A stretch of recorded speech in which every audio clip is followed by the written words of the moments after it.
Hello everyone, I'm Steve Savant, syndicated financial columnist and money color commentator. On today's show, the benefit-focused defined benefit plan, part 5 in our series on tax-efficient retirement planning for business owners with nationally recognized author, speaker, and retirement authority, Peter Hibbard. Welcome to the fifth segment, Peter. Fifth segment, yeah. We're looking at these books again on your website, yes. Which as you can see down at our lower third, The Red Zone of Retirement. I like this book because it's consumer-oriented. Yes. It's easy to read, yes. Not hard, and it talks about this red zone, which could be the danger zone in retirement. Right. Peter quantifies it as 5 years before your retirement date and 10 years after. So if you say, Steve, I need this book, just hop out to their site, and they'll take care of you right there. On Amazon.com, he co-authored, he has a chapter in here with the famous sales guru, Brian Tracy, The Success Blueprint. That's on Amazon.com. Some of the things we talked about are in that chapter that you wrote. Right. And then, of course, the last book with Jack Canfield, Mr. Soup, as everybody calls it. Yeah. And he has The Road to Success. You also have a chapter in this book. Yes, and again, we're talking about leverage and things of this nature. Right. Now, we're into another area. I have to say, this Steve Savant may be a little ignorant on here because this is almost a proprietary packaging of a product idea. Yeah. So let's talk about this because I think when I think about regular, focused, defined benefit plans, I think of defined benefit. I have it in my head, but you're putting these adjectives in front of it. So what do you mean by when you talk about focused? What does that mean? Well, what we try to do is to contrast regular defined benefit plans. You know, the world of retirement plans are broken into two types. Defined contribution. You define how much you put into the plan. You don't know what your benefit's going to be. Defined benefit plans, on the other hand, you define the benefit, and then actuarially we work backwards to today. How much do you have to put in to have enough in the pot to get that guaranteed benefit? Defined benefit plans have kind of gone by the wayside of major companies, but they're coming back in small businesses because it gives them the largest deduction that you can have under the tax code for qualified plans. But what we want to do is we've taken it a little bit farther. We've broken defined benefit plans into two categories. Lump sum focused plans where you're building a lot of money in this defined benefit plan, but you're ultimately going to maybe cancel that plan, terminate it, and roll the money to an IRA. Mm-hmm. In a benefit focused plan, we're focused solely on benefits. We don't intend to ever cancel the plan, terminate the plan, and roll the money to IRA. We're going to keep it there so that there's a lifetime income that the business owner and their spouse can never outlive. Mm-hmm.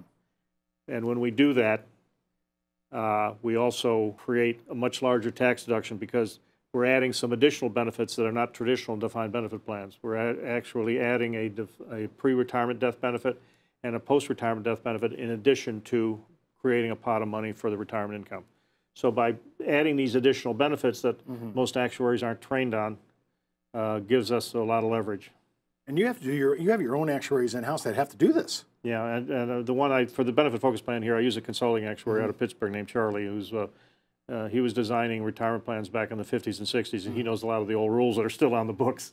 So, so he has a unique perspective and training that most actuaries don't get coming out of actuarial. I want to make sure I understood you on one thing though, because you are bringing up an area. I usually thought, hey, defined benefit plans, hey, they're going to be rolled over eventually to some IRA, and that's the way. But you're saying, no, we're holding this because it has additional ancillary benefits. Yes. Is there more benefits than the death benefit itself? Yes. Is there additional? Significant more death benefits. Now, here's an example here. This is what you traditionally went to any pension consulting or advisor wants to bring a defined benefit plan to you. We usually do two plans. Most people don't understand that businesses can install more than one retirement plan. They can install multiple retirement plans. And so in this case, we're going to install a 401k plan, profit sharing plan, and your maximum contribution to that is $56,500 if you're maxing out your contribution to that plan. And then and I'm focusing only on these age 60, 65 folks because it's less of a deduction if you're younger, but at that age, you could also have a defined benefit plan putting another $200,000 into the plan for a total of $268,000, which will save you over $107,000 in tax. That's a very nice tax deduction. But like the story of Paul and Lisa, when they came to me, said, I need a larger deduction. All right. So if we go to the next page, you'll see what we do. We get rid of the defined benefit plan. So we take the 401k plan and add the benefit focus plan. And look at the deduction we have here. Rather than $212,000, we can actually create a tax deduction of $890,000. Okay, how can that be? Let me just, I'm trying to think of my audience. Yeah. They're probably saying, I love it. How can that be? Because we got to create now two pots of money. We have to create a pot of money that is sufficient to pay an income and sufficient to pay almost a $2 million death benefit. And this is the post-retirement? Pre and post. Pre and post. Pre and post-retirement. You have to have a lot of money in the plan to pay these benefits. That's not even talking about adding some additional benefits maybe down the road, like post-retirement medical and those sorts of things. Which could be in this plan. Which could be in this plan later on, yeah. Including maybe long-term care? Not long-term care, yeah. Okay, but other benefits. Yeah. I noticed when you said, yes, is this age determinant? Yes. I noticed that you're getting more money because your timeline is shorter? Yeah.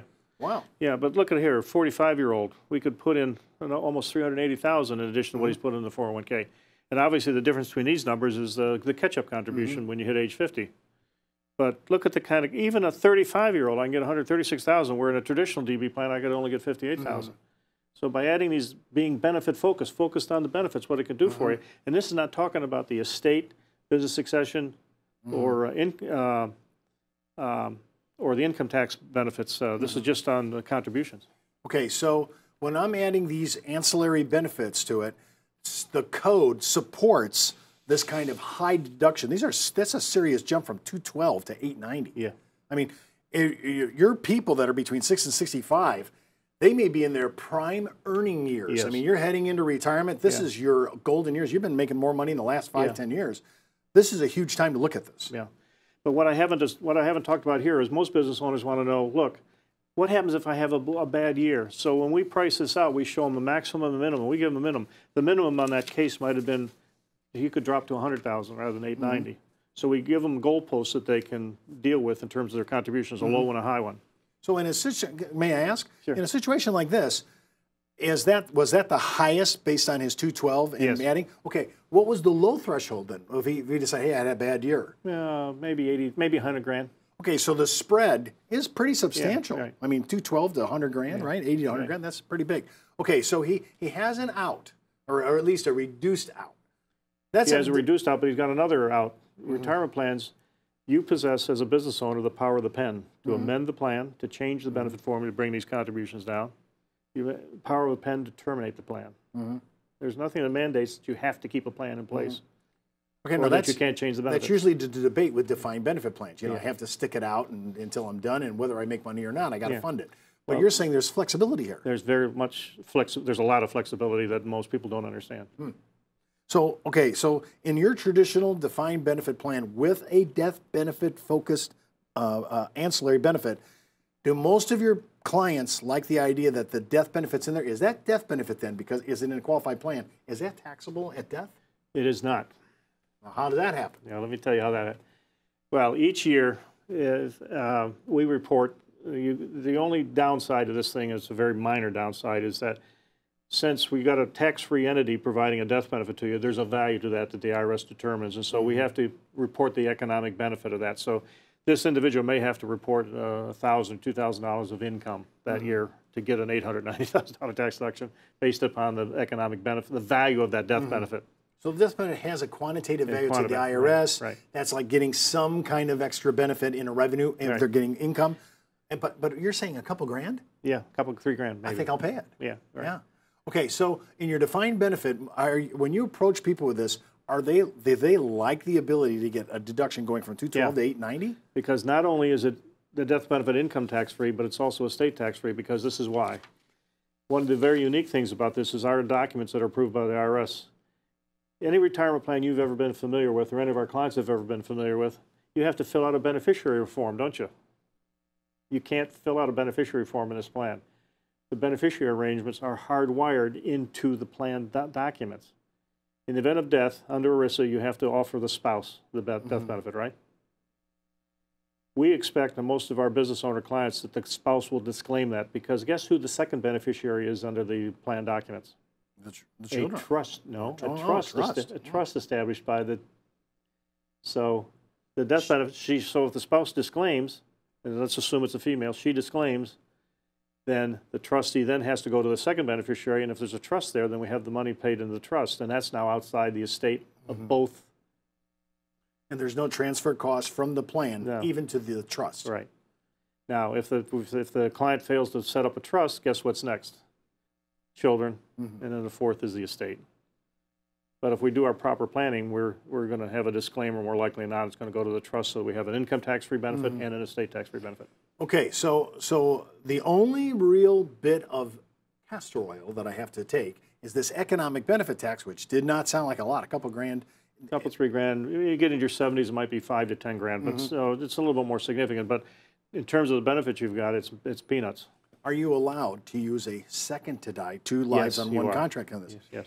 Is the economic benefit lower then? Yes. Okay, so when you look at this, how many people, I'm just curious, do they choose the single life case or do they choose 2 people on one contract? Which, in your opinion? Most of them have been single life. Okay. We've done a few.